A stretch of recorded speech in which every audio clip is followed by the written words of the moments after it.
ಬಹುದಿನಗಳ ಕನಸಾದ Tumakuru ಮೆಟ್ರೋಗೆ green signal.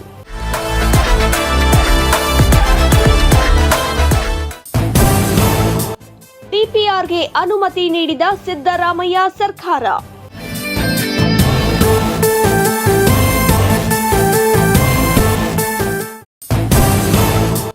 ಸದ್ಯದಲ್ಲೇ ಆರಂಭಗೊಳ್ಳಲಿರುವ metro ಕಾಮಗಾರಿ.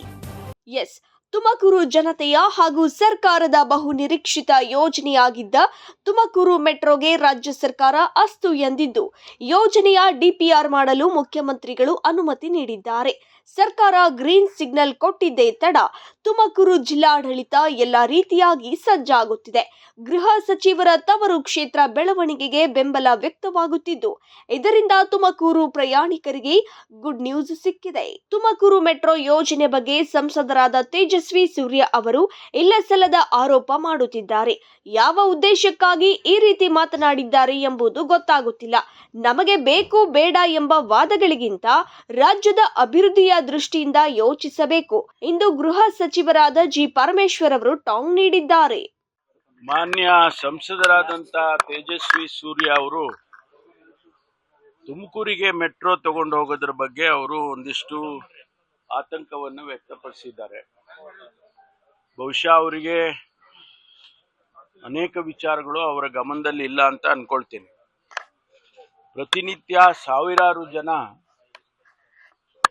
ತುಮಕೂರಿನಿಂದ ಪ್ರಯಾಣ ಮಾಡ್ತಾರೆ ಮತ್ತು ನೆಲಮಂಗಲ ಇರ್ಬೋದು, ದಾಬಸ್ಪೇಟೆ ಇರ್ಬೋದು ಅಥವಾ ಕ್ಯಾತ್ಸಂದ್ರ ಇರ್ಬೋದು, ಈ ಭಾಗಗಳೇನಿದೆ ಇವೆಲ್ಲ ಬಹಳ ವೇಗವಾಗಿ ಬೆಳೀತಾ ಇದ್ದಾವೆ. ಕೈಗಾರಿಕೆ ಉದ್ದೇಶದಿಂದನೂ ಬೆಳೀತಾ ಇದ್ದಾವೆ. ಆಮೇಲೆ ಜನ ಮನೆಗಳು ಕಟ್ಕೊಂಡು ಅಲ್ಲಿ ಎಕ್ಸ್ಟೆನ್ಷನ್ಸ್ಗಳು ಮಾಡಿಕೊಂಡು ಅಲ್ಲಿ ಜೀವನ ಮಾಡ್ತಿದ್ದಾರೆ. ಯಾಕೆಂದರೆ ಬೆಂಗಳೂರಿನಲ್ಲಿ ಒತ್ತಡ ಜಾಸ್ತಿ ಇದೆ. ನೀರಿಗೆ ಕಷ್ಟ, ಕರೆಂಟಿಗೆ ಕಷ್ಟ, ಓಡಾಡೋದಕ್ಕೆ ಟ್ರಾಫಿಕ್ಕು ಕಷ್ಟ, ಇದೆಲ್ಲ ನೋಡಿಕೊಂಡು ಅವರೆಲ್ಲ ಅಲ್ಲೆಲ್ಲ ಜೀವನ ಮಾಡ್ತಾರೆ. ಅದಕ್ಕೆ ನಾವು ಏನು ಯೋಚನೆ ಮಾಡಿದ್ವು, ತುಮಕೂರಿನಲ್ಲಿ ಈಗಾಗಲೇ ಏಷ್ಯಾದಲ್ಲೇ ಹೈಯೆಸ್ಟ್ ಇಂಡಸ್ಟ್ರಿಯಲ್ ಹಬ್ ದೊಡ್ಡದಾಗಿ ಒಂದು 20,000 ಎಕರೆ ಭೂಮಿಯಲ್ಲಿ ಮಾಡಿದ್ದಾರೆ, ನಡೀತಾ ಇದೆ. ಈಗಾಗಲೇ 150-200 ಇಂಡಸ್ಟ್ರೀಸ್ ಬಂದುಬಿಟ್ಟಿದೆ. ಫುಡ್ ಪಾರ್ಕ್ ಬಂದಿದೆ, ನಿಮ್ಸ್ ಬಂದಿದೆ, ಟೈಮೆಕ್ ಜಾಪನೀಸ್ ಫ್ಯಾಕ್ಟ್ರಿ ಬಂದಿದೆ.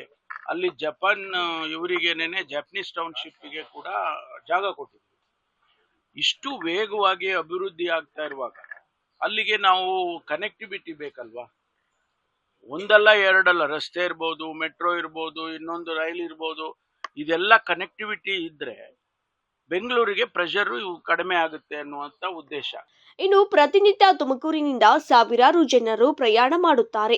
ನೆಲಮಂಗಲ, ಡಾಬಸ್ಪೇಟೆ, ಕ್ಯಾತ್ಸಂದ್ರ ಭಾಗ ವೇಗವಾಗಿ ಬೆಳೆಯುತ್ತಿದೆ. ಕೈಗಾರಿಕೆ ಉದ್ದೇಶದಿಂದ ಜನರ ಜೀವನ ಹೆಚ್ಚಾಗುತ್ತಿದೆ. ಬೆಂಗಳೂರಿನಲ್ಲಿ ಒತ್ತಡ ಜಾಸ್ತಿ ಇದೆ. ನೀರಿನ ಕಷ್ಟ, ಓಡಾಡೋಕೆ ಟ್ರಾಫಿಕ್ ಸಮಸ್ಯೆ, ಇದೆಲ್ಲ ನೋಡಿಕೊಂಡು ಆ ಕಡೆ ಜನರು ಜೀವನ ನಡೆಸ್ತಾ ಇದ್ದಾರೆ. ಇನ್ನು ತುಮಕೂರಿನಲ್ಲಿ 20,000 ಎಕರೆಯಲ್ಲಿ ಏಷ್ಯಾದ ಅತಿ ದೊಡ್ಡ ಕೈಗಾರಿಕಾ ಪ್ರದೇಶ ನಿರ್ಮಿಸಲಾಗಿದೆ. ಈಗಾಗಲೇ 200 ಕೈಗಾರಿಕೆಗಳು ಬಂದಿವೆ. ಫುಡ್ ಪಾರ್ಕ್, ಟೈಮೆಕ್ ಜಪಾನೀಸ್ ಫ್ಯಾಕ್ಟರಿ, ಜಪಾನೀಸ್ ಟೌನ್ಶಿಪ್ಗೆ ಜಾಗ ಕೊಟ್ಟಿದ್ದೇವೆ. ಇಷ್ಟು ವೇಗವಾಗಿ ಬೆಳೆಯುತ್ತಿರುವಾಗ ಸಂಪರ್ಕ ವ್ಯವಸ್ಥೆ ಬೇಕಲ್ಲವೇ ಎಂದು ಪ್ರಶ್ನಿಸಿದ ಅವರು, ರಸ್ತೆ, ಮೆಟ್ರೋ, ರೈಲು ಸಂಪರ್ಕ ಇದ್ದರೆ ಬೆಂಗಳೂರಿನ ಮೇಲಿನ ಒತ್ತಡ ಕಡಿಮೆಯಾಗುತ್ತದೆ ಎಂಬುದು ಉದ್ದೇಶವಾಗಿದೆ. ರಾಮನಗರ, ಕೋಲಾರ, ತುಮಕೂರು ನಗರಗಳನ್ನ ಬೆಳೆಸಿದರೆ ಬೆಂಗಳೂರಿನ ಮೇಲಿನ ಒತ್ತಡ ಕಡಿಮೆಯಾಗುತ್ತದೆ ಎಂದು ಹೇಳಿದ್ದಾರೆ. ನಮ್ಮ ಈ ಬೆಂಗಳೂರನ್ನ ಬೆಳೆಸುವಂತ ಸಂದರ್ಭದಲ್ಲಿ ನಾವೆಲ್ಲ ಯೋಚನೆ ಮಾಡಿದ್ದು ರಾಮನಗರ ಇರ್ಬೋದು, ಕೋಲಾರ ಇರ್ಬೋದು ಮತ್ತು ತುಮಕೂರು ಇರ್ಬೋದು, ಈ ಟೌನ್ಶಿಪ್ಗಳನ್ನ ಹತ್ತಿರದಲ್ಲಿರ್ತಕ್ಕಂಥ ಪಟ್ಟಣಗಳನ್ನ ಬೆಳೆಸಿದ್ರೆ ಬೆಂಗಳೂರಿಗೆ ಪ್ರೆಷರ್ ಕಡಿಮೆ ಆಗುತ್ತೆ ಮತ್ತು ಎಕ್ಸ್ಪ್ಯಾನ್ಷನ್ ಕೂಡ ಆಗುತ್ತೆ ಅಂತ ಹೇಳಿ ಉದ್ದೇಶ ಇಟ್ಕೊಂಡು ಮಾಡಿದ್ದೇವೆ. ಈಗಾಗಲೇ ನಾನು 2-3 ವರ್ಷದ ಹಿಂದೆನೇನೆ ಇದನ್ನ ಪ್ರಸ್ತಾಪ ಮಾಡಿದ್ದೆ. ಮೆಟ್ರೋ, ತುಮಕೂರಿಗೆ ಮೆಟ್ರೋ ರೈಲನ್ನು ತಗೊಂಡು ಹೋಗ್ಬೇಕು ಅಂತೇಳಿ. ಅಲ್ಲಿಂದ ಇಲ್ಲಿವರೆಗೂ ಚರ್ಚೆಗಳಾಗ್ತಾ ಇದೆ, ಎಲ್ಲ ಆಗ್ತಾ ಇದೆ. ನಾವು ಈ ಸಂದರ್ಭದಲ್ಲಿ ಮಾನ್ಯ ಮುಖ್ಯಮಂತ್ರಿಗಳು ಬಡ್ಜೆಟ್ನಲ್ಲಿ ನಾವು ಇದನ್ನ ಪರಿಶೀಲನೆ ಮಾಡ್ತೇವೆ ಅಂತ ಬಡ್ಜೆಟ್ನಲ್ಲಿ ಹೇಳಿದ್ರು. ಫೀಸಿಬಿಲಿಟಿ ಸ್ಟಡಿ ಮಾಡ್ತೇವೆ ಅಂತ ಫೀಸಿಬಿಲಿಟಿ ಮಾಡಿದ್ರು. ಫೀಸಿಬಿಲಿಟಿಯಲ್ಲಿ ಅವರು ಪಾಸಿಟಿವ್ ಆಗಿ ಕೊಟ್ಟಿದ್ದಾರೆ. ಈಗ ಅದಾದ ಮೇಲೆ ನಾನು ಒಂದು ಸಭೆ ತಗೊಂಡು ಎಲ್ಲರಿಗೂ ಮಾತನಾಡಿ ಚರ್ಚೆ ಮಾಡಿ DPR ಮಾಡೋದಕ್ಕೆ ಅನುಮತಿಯನ್ನ ಕೊಟ್ಟಿದ್ದಾರೆ. DPR ಮಾಡಿ ಆನಂತರ ಅದರ ಡೀಟೇಲ್ಸ್ ಎಲ್ಲ ಬಂದ ಮೇಲೆ ಅದಕ್ಕೆ ಕಾಸ್ಟು ಅದೆಲ್ಲ ವರ್ಕೌಟ್ ಮಾಡಿ ಎಲ್ಲಿಂದ ನಾವು ಹಣ ತರ್ಬೋದು. ನಾನೇ ಖುದ್ದಾಗಿ 2-3 ಕಂಪನಿಗಳ ಜೊತೆ ಮಾತಾಡಿದಾಗ ಅವರು ನಾವು ಇನ್ವೆಸ್ಟ್ ಮಾಡ್ತೀವಿ, PPP ಮಾಡೆಲ್ನಲ್ಲಿ ನಮಗೆ ಕೊಡಿ, ನಾವು ಇನ್ವೆಸ್ಟ್ ಮಾಡ್ತೀವಿ, 20,000 ಕೋಟಿನೋ 20,000 ಕೋಟಿನೋ ನಾವೇ ಹಾಕ್ತೀವಿ ಅಂತ ಹೇಳಿದ್ದಾರೆ. ಅಫಿಷಿಯಲ್ ಆಗಿ ಮುಖ್ಯಮಂತ್ರಿಗಳಿಗೆ ಲೆಟರ್ ಕೊಟ್ಟಿದ್ದಾರೆ. ನಾವು we are ready to invest in Karnataka ಅಂತೇಳಿ ಮಿಡ್ಲ್ ಈಸ್ಟ್ ಇಂದ ಖತಾರಿಂದ ಅಂತ ಕಾಣಿಸುತ್ತೆ ಅವರು ಕೊಟ್ಟಿದ್ದಾರೆ. ಇಷ್ಟೆಲ್ಲ ಆಗಿರುವಾಗ ಏನೂ ಅದರ ಹಿನ್ನೆಲೆನೂ ಅರ್ಥ ಮಾಡ್ಕೊಳ್ಳದೆ, ನನಗೆ ಗೊತ್ತಿಲ್ಲ ಯಾವ ಉದ್ದೇಶಕ್ಕೆ ತೇಜಸ್ವಿ ಸೂರ್ಯ ಅವರು ಆ ರೀತಿ ಹೇಳಿದ್ದಾರೆ ಗೊತ್ತಿಲ್ಲ. ನಾನು ಕೂಡ ಅವರ ಜೊತೆಯಲ್ಲಿ ಮಾತಾಡ್ತೇನೆ. ಯಾಕೆಂದ್ರೆ ಇದು ಸಂಘರ್ಷದ ಪ್ರಶ್ನೆ ಅಲ್ಲ, ಇದು ನನಗ್ ಬೇಕು ನಿಮಗ್ ಬೇಡ, ನಿಮಗ್ ಬೇಕು ನನಗ್ ಬೇಡ ಪ್ರಶ್ನೆ ಅಲ್ಲ. ಇದು ರಾಜ್ಯದ ಅಭಿವೃದ್ಧಿ ಮತ್ತು ನಮ್ಮ ಬೆಳವಣಿಗೆ ಅಭಿವೃದ್ಧಿ ದೃಷ್ಟಿಯಿಂದ ನಾವು ಇದನ್ನ ಯೋಚನೆ ಮಾಡಬೇಕು. ಇವತ್ತು ನಾವು ಅಧಿಕಾರದಲ್ಲಿದ್ದಾಗ ನಾವು ಹೇಳ್ಬಹುದು, ಇನ್ನೊಬ್ರು ಅಧಿಕಾರ ಇಲ್ಲದೆ ಇದ್ದಾಗ ಮತ್ತೊಂದು ಹೇಳ್ಬಹುದು. ಆ ರೀತಿ ಆದ್ರೆ ರಾಜ್ಯಗಳು ಬೆಳೆಯೋದಿಲ್ಲ. Karnataka is a very progressive state. ಎಲ್ಲರೂ ನಮ್ಮ ಕಡೆ ನೋಡ್ತಾ ಇದ್ದಾರೆ. ಬೆಂಗಳೂರಿನ ಸುತ್ತಮುತ್ತ ಎಲ್ಲರೂ ನೋಡ್ತಾ ಇದ್ದಾರೆ. ತುಮಕೂರು 60 ಕಿಲೋಮೀಟರ್ ದೂರ ಏನು, ಈಗ ನಾನು ಅನೇಕ ದೇಶಗಳಲ್ಲಿ ಹೋಗಿದ್ದೇನೆ. International airport 70 kilometre. ಈಗ ಟೋಕಿಯೋದಲ್ಲಿ ನರಿಟಾ ಏರ್ಪೋರ್ಟ್ 70 ಕಿಲೋಮೀಟರ್ ಇದೆ. ಈ ಮಲೇಷ್ಯಾದಲ್ಲಿ ಕೋಲಾಲಂಪುರ್ ಇಂದ ಸಿಟಿ ಸೆಂಟರ್ಗೆ 60 ಕಿಲೋಮೀಟರ್ ಇದೆ. 20 ನಿಮಿಷದಲ್ಲಿ ಹೊರಟೋಗ್ತಾರೆ ಅವರು. ಅಂತ ಫಾಸ್ಟ್ ಟ್ರೈನ್ಸ್ ಎಲ್ಲ ಹಾಕಿದ್ದಾರೆ. ಆ ರೀತಿ ನಾವು ಪಾಸಿಟಿವ್ ಆಗಿ ಯೋಚನೆ ಮಾಡಬೇಕೆ ವಿನಃ ನಾವು ಆ ರೀತಿ ನೆಗೆಟಿವ್ ಆಗಿ ಯೋಚನೆ ಮಾಡಬಾರ್ದು. ವಿರೋಧ ಮಾಡ್ತಾರೆ. ತುಮಕೂರು ಮೆಟ್ರೋ ಯೋಜನೆಯಿಂದ ಸಾರ್ವಜನಿಕರಿಗೆ ಅನುಕೂಲವಾಗಲಿದ್ದು, ಬಿಜೆಪಿಯವರು ಅನವಶ್ಯಕ ಟೀಕೆ ಮಾಡುವುದು ಎಷ್ಟು ಸರಿ ಎಂದರು.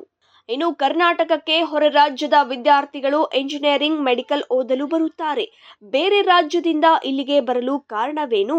ಇಲ್ಲಿ ಉತ್ತಮ ಗುಣಮಟ್ಟದ ಅಂತಾರಾಷ್ಟ್ರೀಯ ಮಟ್ಟದ ಶಿಕ್ಷಣ ಸಿಗುತ್ತದೆ ಎಂದು ಬರುತ್ತಾರೆ ಎಂದರು. ನಮಗೆ ಬೆಂಗಳೂರು ಕರ್ನಾಟಕ ಅಭಿವೃದ್ಧಿ ಆಗಬೇಕಾದ್ರೆ ಇವೆಲ್ಲ ಬೆಳವಣಿಗೆ ಆದ್ರೆ ಕರ್ನಾಟಕ ಅಭಿವೃದ್ಧಿ ಆಗುತ್ತೆ. ಇಂಡಸ್ಟ್ರಿಯಲ್ ನಲ್ಲಿ ಆಗುತ್ತೆ ಮತ್ತು ಎಜುಕೇಶನ್ ಅಲ್ಲಿ, ಇಂಡಸ್ಟ್ರಿಯಲ್ಲಿ. ಯಾಕೆ ಬೆಂಗಳೂರಿಗೆ ಓದಕ್ ಬರ್ತಾರೆ? ಕರ್ನಾಟಕಕ್ಕೆ ಯಾಕೆ ಇಂಜಿನಿಯರಿಂಗ್ ಓದಕ್ ಬರ್ತಾರೆ, ಮೆಡಿಕಲ್ ಓದಕ್ ಬರ್ತಾರೆ?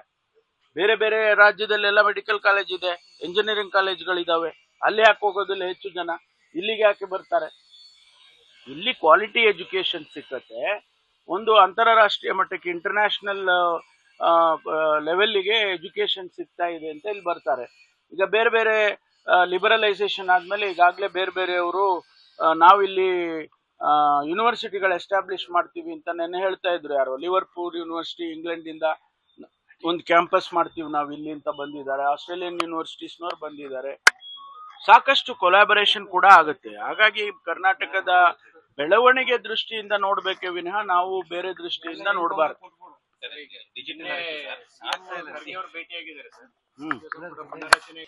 ಇನ್ನು ಸಂಪುಟ ಪುನರ್ರಚನೆ ಹಾಗೂ ಮಹಿಳೆಯೊಬ್ಬರಿಗೆ ಕಳೆದ 1 ವರ್ಷದಿಂದಲೂ ಅನೇಕ ಬಾರಿ ಡಿಜಿಟಲ್ ಅರೆಸ್ಟ್ ಬಗ್ಗೆ ಮಾಧ್ಯಮಗಳೊಂದಿಗೆ ಮಾಹಿತಿ ಹಂಚಿಕೊಂಡಿದ್ದಾರೆ.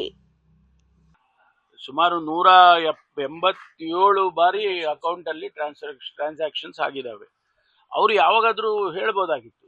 ಅವ್ರು ಹೇಳಿದ್ದಿದ್ರೆ ಅವ್ರು ಸ್ವಲ್ಪ ಹಣ ಆದ್ರೂ ಉಳಿತಾ ಇತ್ತೇನೋ ಕಾಣಿಸುತ್ತೆ. 30 ಕೋಟಿ ಹಣ ಟ್ರಾನ್ಸ್ಫರ್ ಆಗಿದ ಮೇಲೆ ಅವರಿಗೆ ರಿಯಲೈಸ್ ಮಾಡ್ಕೊಂಡಿದ್ದಾರೆ ಅಂತಂದ್ರೆ ಅದು ಯಾವ ಇದರಲ್ಲಿ ಎಷ್ಟು ಮಟ್ಟಿಗೆ ಅವರು ಎಫೆಕ್ಟ್ ಮಾಡಿದ್ದಾರೆ ಅಂತ ಅನ್ಸುತ್ತೆ. ಅದಕ್ಕೆ ಈಗ ಗೊತ್ತಾಗಿದೆ. ಅದನ್ನ ನಾವು ಸೀರಿಯಸ್ ಆಗಿ ತಗೊಂಡಿದೆ. ಯಾಕಂದ್ರೆ ಇದು ನಮ್ಮ ರಾಜ್ಯದಲ್ಲಂತೂ ಹೈಯೆಸ್ಟ್ ಎವರ್.